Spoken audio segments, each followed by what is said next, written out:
বেসরকারি খাতকে বিপদে ফেলে নয় বরং সুরক্ষা দিয়ে রাজস্ব আয় বাড়াতে হবে বলে মনে করেন অর্থনীতিবিদরা।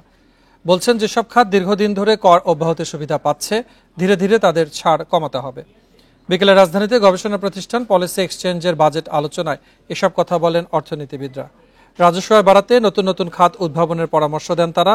জনস্বাস্থ্য সুরক্ষায় সিগারেটে কর বাড়ানোর সুপারিশ করেন অর্থনীতিবিদরা। ব্যবসায়ী নেতাদের দাবি যেসব কারখানা কম জ্বালানি খরচ করে সেগুলোকে প্রণোদনা দিতে হবে। বিকাশে কম খরচে ক্যাশ আউটের লিমিট বেড়ে 50,000, প্রিয় এজেন্টও 2টা।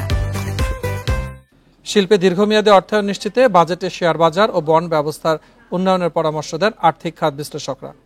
উৎসে করের উচ্চ হার ব্যবসার খরচ বাড়াচ্ছে উল্লেখ করে সংবিধান সংশোধনের দাবি জানান তারা।